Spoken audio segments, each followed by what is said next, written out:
Hello guys, welcome to my Brawn physio.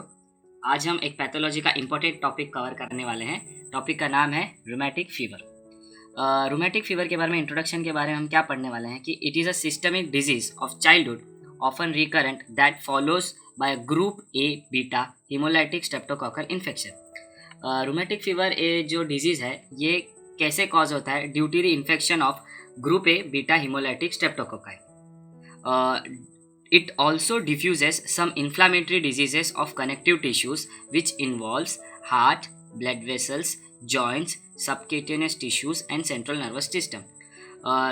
Rheumatic fever के वजह से क्या होता है, कभी कभी अपने बॉडी में इन्फ्लामेटरी डिजीज़ भी डिफ्यूज़ होते हैं। कहाँ कहाँ इन्फ्लामेटरी डिजीज़ हमें देख सकते हैं, जैसे कि हार्ट में देख सकते हैं, blood vessels, joints, subcutaneous tissues या central nervous systems. Rheumatic fever is always caused due to group A beta haemolytic streptococci. ये एक इम्पॉर्टेंट पॉइंट है और इसी बैक्टीरिया के वजह से रूमेटिक फीवर कॉज होता है। हम पढ़ेंगे इटियोलॉजी। इटियोलॉजी क्या होता है? Causes of the disease. तो हम रूमेटिक फीवर के क्या कॉजेज है? पहले तो बीटा हिमोलाइटिक स्ट्रेप्टोकोकाई के इन्फेक्शन की वजह से रूमेटिक फीवर होता है। सेकेंड कॉजेज क्या? जेनेटिक। एंड एपिडेमियोलॉजी क्या होता है? एपिडेमियोलॉजी एक स्टडी होता है जिनकी वजह से हमें पता चलता है कि factors which affect the disease या डिस्ट्रीब्यूशन कि कौन से ग्रुप में, कौन से एरिया में ज़्यादा ये डिजीज़ फैला हुआ है। तो ऐसे हमें क्या पता चलता है कि age 5 to 15 years are more susceptible. कि एज ग्रुप जो 5 to 15 ईयर्स का जो एज ग्रुप होता है उनमें रूमेटिक फीवर का चांसेस हाई होता है और गर्ल्स को अफेक्ट ज़्यादा करता है बॉयज़ से। और there are some environmental factors which affect rheumatic fever. They are like overcrowding, poor sanitization, poverty. अब हम नए टॉपिक पे आते हैं, उसका नाम है pathogenesis. Pathogenesis is what? The development of the disease. तो रूमेटिक फीवर की वजह से क्या क्या बॉडी में चेंजेस होता है, क्या क्या पैथोलॉजिकल चेंजेस होंगे, हम अब वो देखेंगे।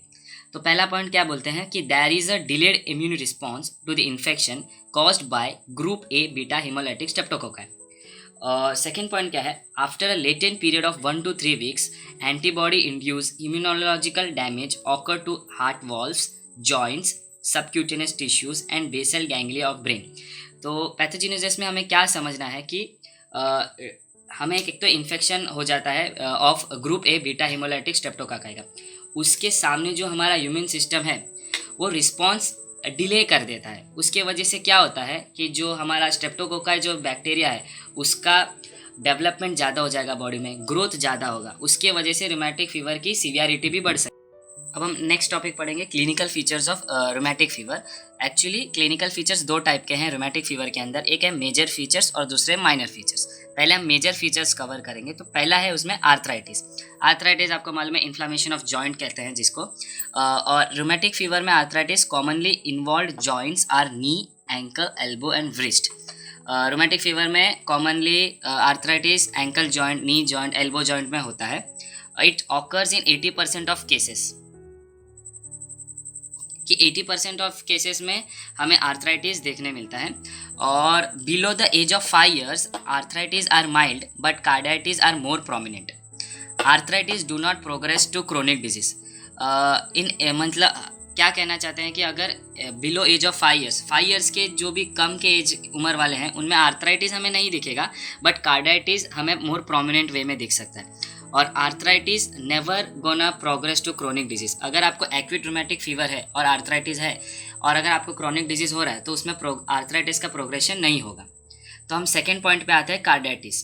कार्डियाटिस क्या होता है? Inflammation of myocardium. मायोकार्डियम क्या है? Cardiac muscles.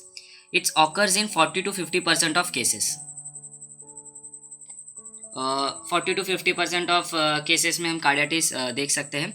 कार्डियाटिस is the only manifestation of rheumatic fever that leaves a sequel and permanent damage to the organ.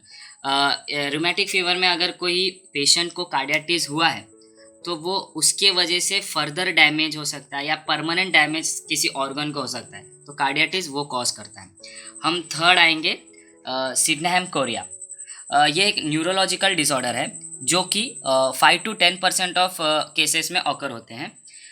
Clinically हमें सिडनेहम कोरिया में क्या क्या देख सकते हैं? लाइक क्लमजीनेस, फिर राइटिंग, इमोशनल एबिलिटी और ग्रीमेसिंग ऑफ फेसेस।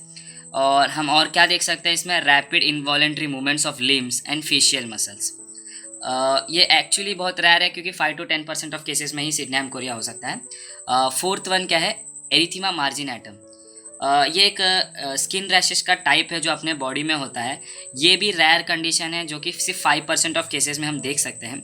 इसमें होता क्या है कि राउंड पेल पिंक कलर या इरेगुलर शेप ऑफ रैशेस होते हैं जो कि 1 to 2 इंच इन साइज में होते हैं। और ये कहाँ कॉज होता है, mainly on Trunks and limbs. और एरिथीमा मार्जिनेटम का एक कंडीशन होता है कि अगर आप किसी हॉट कंडीशन में हो या आप किसी समर कंडीशन में होते हैं तो इसका डेवलपमेंट फास्ट हो सकता है और बहुत सीवियर कंडीशन हो सकता है। फिफ्थ क्या है, सबक्यूटेनियस नोड्यूल्स। इसे क्या कहते हैं कि deep seated lesions in the skin.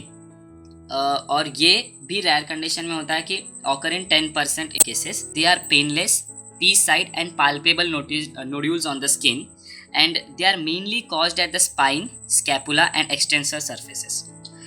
ये कहाँ मेनली कॉज होते हैं, इन द स्पाइन एरिया या स्कैपुला एरिया या mainly extensor surface of the our body parts. और अब हम कवर करेंगे minor clinical features. Minor clinical features क्या है, fever, arthralgia, pallor, anorexia and loss of weight. Fever तो सबको मालूम है, फीवर क्या है, बॉडी टेम्परेचर का बढ़ना फीवर बोलते हैं। आर्थ्रलेजिया क्या है, pains in joint is known as arthralgia. And pallor मतलब आपको कभी कभी हम कहते हैं कि आपका स्किन बहुत पेल लग रहा है, मीन्स लाइक एजिंग प्रोसेस में अपने को लगता है कभी कभी फेस में व्रिंकल हो गया, पेल स्किन हो गया, कलर स्किन डल हो गया, उसे पेलर बोलते हैं। एनोरेक्सिया क्या होता है कि it can be a psychological disorder. क्या होता है कि पेशेंट को डर लगता है कि हम ज़्यादा खाना खाने से हमारा वेट बढ़ेगा, तो उसके वजह से जो नर्वसनेस हो जाता है, कॉन्शियसनेस बढ़ जाता है पेशेंट का, उसे एनोरेक्सिया बोलते हैं। और लॉस ऑफ वेट तो आपको मालूम ही है। और अब हम रूमेटिक फीवर के लैब डायग्नोसिस, हम क्या टेस्ट करेंगे जिससे हमें पता चलता है या हम डायग्नोस कर सकते हैं कि पेशेंट को रूमेटिक फीवर है कि नहीं। तो उसमें पहला हम टेस्ट करेंगे ESR टेस्ट। ESR टेस्ट क्या है, erythrocyte sedimentation rate. ESR rate से हमें क्या पता चलता है कि जो RBC है, मेनली इस टेस्ट में क्या होता है, हम एक टेस्ट ट्यूब लेते हैं, पेशेंट का ब्लड लेते हैं, तो हम उसे कल्चर मीडियम में रखते हैं, प्रॉपर टाइम देते हैं, सब देते हैं। तो उससे होता क्या है कि RBC जो अपने पेशेंट का होता है वो कितना टाइम लेता है for settling on the test tube, उससे हमें ESR टेस्ट होता है। और ये ESR टेस्ट से हमें क्या पता चलता है कि अगर बॉडी में इन्फ्लामेशन हो कि नहीं। अगर ESR का वैल्यू नॉर्मल से हाई हुआ तो हमारे बॉडी में इन्फ्लामेशन कंडीशन प्रेजेंट है, या नॉर्मल है तो फिर कुछ टेंशन नहीं। सेकेंड पॉइंट क्या है, एनीमिया और ल्यूकोसाइटोसिस। ल्यूकोसाइटोसिस क्या होता है कि very high level of white blood cells present in the human body, उससे हमें पता चलता है।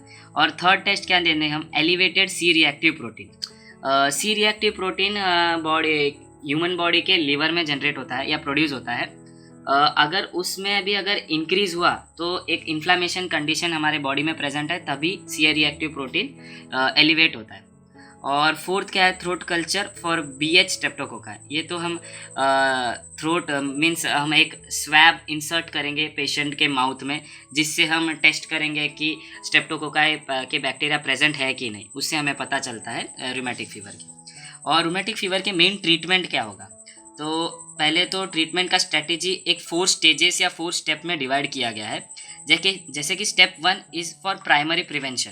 प्राइमरी प्रिवेंशन में हम क्या करेंगे, इरेडिकेशन ऑफ स्ट्रेप्टोकोकाई। फर्स्ट हमारा मेन एम क्या होना चाहिए कि स्ट्रेप्टोकोकाई बैक्टीरिया को फर्दर ग्रोथ ना होने दे, या जितने भी स्ट्रेप्टोकोकाई बैक्टीरिया उनको पहले हम किल करें।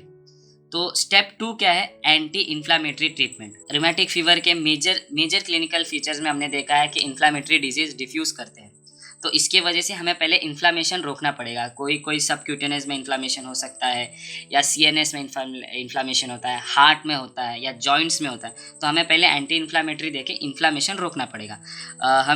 हम ड्रग्स दे सकते हैं like aspirin and various types of steroids. फिर स्टेप 3 में आएंगे कि management of complications. Management of further complications like अभी हमने भी पढ़ा था क्लिनिकल फीचर्स में, कार्डियाटीज होता है, सिडनी कोरिया होता है।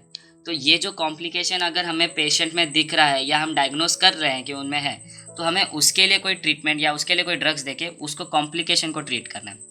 फिर स्टेप 4 क्या आता है, सेकेंडरी प्रिवेंशन। ये प्रिवेंशन में क्या होता है, prevention of recurrent attacks. Like कोई पेशेंट्स क्या होता है कि rheumatic fever, acute rheumatic fever diagnose करते हैं हम उनमें, और उनका रूमेटिक फीवर हम ट्रीटमेंट देके ठीक भी कर देते हैं। लेकिन समटाइम्स क्या होता है कि जो स्ट्रेप्टोकोका इन्फेक्शन अगर सेकेंड टाइम किसी भी पेशेंट को कॉज हो रहा है तो it can be more severe और क्रोनिक डिजीज में भी चला सकता है। इसीलिए हमें प्रिवेंशन देना है उनको रिकरेंट अटैक से। और यहाँ पे हम फिनिश करते हैं हमारा रूमेटिक फीवर। और कोई भी प्रॉब्लम हो तो आप कमेंट सेक्शन में मेंशन कर सकते हैं या फीडबैक दे सकते हैं। Thank you.